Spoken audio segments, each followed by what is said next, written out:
Episode की शुरुआत में रॉज जैसे ही उस पुल के पानी को छूता है वो सारा पानी उसके तरफ आने लगता है। जाय वेंग और मून ब्योंग गायब हो जाते हैं। वो सोच रहा होता है मैंने इसे छुआ, इसलिए जाय और मून ब्योंग दोनों गायब हो गए।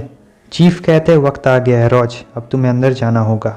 रॉज कहता है ये देखने में तो बहुत ज़्यादा मिस्टीरियस लग रहा है। अगले ही पल हम देखते हैं कि रॉज उस पुल में छलांग मार देता है। इस तरफ हमें जाय को दिखाया जाता है। वो कहता है क्या हुआ रॉज, वो तुम ही थे ना अभी, तुम अभी कहाँ पर हो? मून ब्योंग, रॉज क्या हुआ? और उसी वक्त एकदम सेम टाइम, ना एक सेकंड इधर ना एक सेकंड उधर, मून ब्योंग भी उसी पुल में होता है।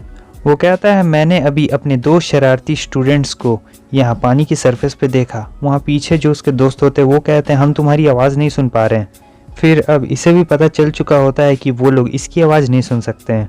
और वो कहता है लेकिन देखने से तो ऐसा लगता है हम तीनों फिर से वापस मिलने वाले हैं, रॉज, जाय वेंग। सीन चेंज होता है। हम देखते हैं रॉज एक बड़ी सी लाइब्रेरी के अंदर पहुंच चुका होता है और उसे कुछ समझ नहीं आ रहा था। तभी किसी दूसरे की आवाज़ आती है कि आखिर तुम क्या ढूंढ रहे हो?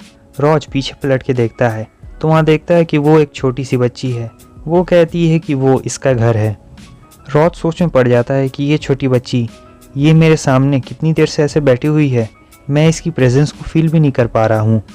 वो कहती है तुम मेरी प्रेजेंस को फील नहीं कर पा रहे हो, ये तो नॉर्मल सी बात है। वो कहता है आखिर तुम कैसे जान गए कि मैं क्या सोच रहा था? वो छोटी सी बच्ची कहती है कि मैं तुम हूँ, और अगर दूसरे शब्दों में कहा जाए तो मैं तुम्हारे थॉट्स हूँ। रॉज उसे छू के देखने लगता है और कहता है ये तो कमाल का है, मेरा दिमाग ऐसा दिखता है? वो कहती है नहीं, मैं बस एक कंटेनर हूँ, मैं सोती रहती हूँ जब कोई आता नहीं है तो, और जैसे ही कोई आता है मैं उठ जाती हूँ और मैं वो बन जाती हूँ।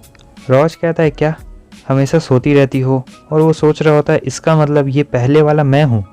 वो हंसने लगती है और कहती है नहीं नहीं, हम सेम नहीं हैं, मैं अभी तुम हूँ, लेकिन जैसे ही तुम चल जाओगे मैं फिर से सो जाऊँगी और ऐसा होगा कि मैं कभी एग्जिस्ट ही नहीं करती थी।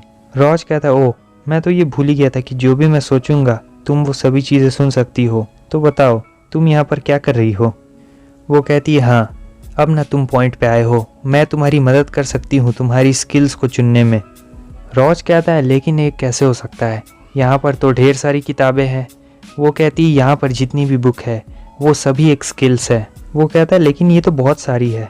वो कहती है हाँ, यहाँ पर स्किल्स तो बहुत सारी है, लेकिन तुम कोई भी एक ही चुन सकते हो जो तुम्हारे साथ अच्छा मैच करेगा। वो एक बुक को पकड़ता और कहता है यहाँ पर तो बहुत सारी बुक है और मुझे इस बात का भी ख्याल रखना पड़ेगा कि वो मुझसे मैच करती हो।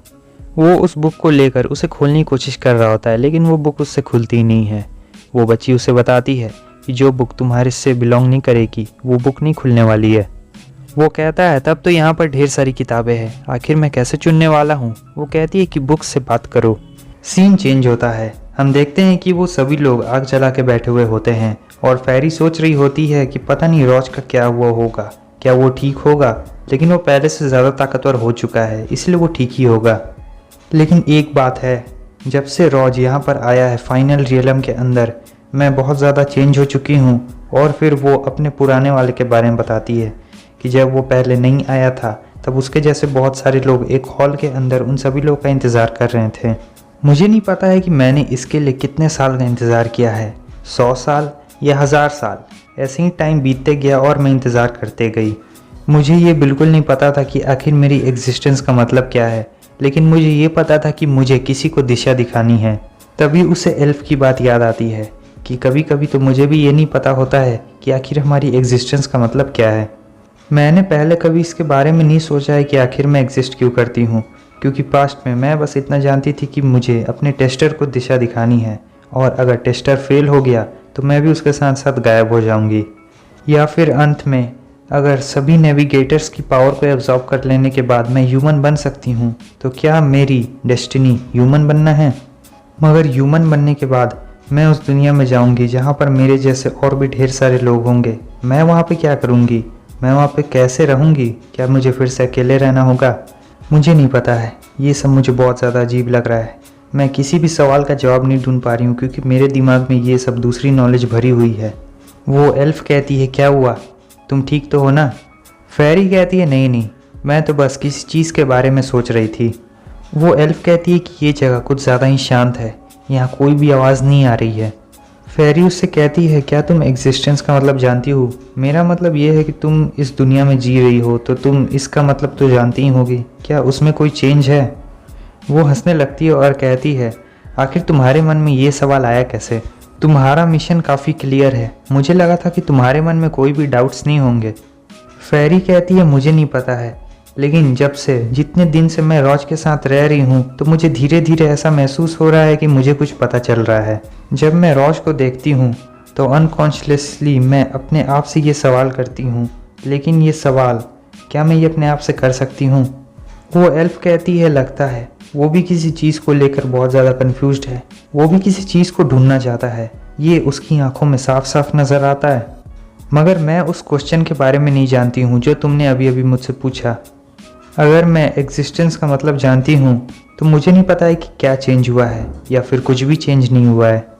फेरी कहती है, हाँ सही कहा, कुछ भी चेंज नहीं हुआ है। उसके बाद वो एल्फ कहती है, लेकिन एक बात है, मैंने ज़िंदगी जीना सीख लिया है और मुझे पूरी उम्मीद है। तभी फेरी सोच रही होती है, उम्मीद? जब से मैं इस दुनिया में आई हूँ तब से ये उम्मीद बार बार आ रही है। लगता है इस दुनिया में एग्जिस्टेंस का मतलब जानने के लिए उम्मीद कायम रखनी पड़ेगी। और बस हमारा ये वीडियो भी यहीं पे ख़त्म होता है। वीडियो अच्छी लगी लाइक कर दें, चैनल पर न्यू है सब्सक्राइब कर दें, और यहाँ तक वीडियो देखने के लिए बहुत बहुत शुक्रिया। फिर मिलते हैं आप सभी से नेक्स्ट वीडियो में, तब तक के लिए बाय बाय।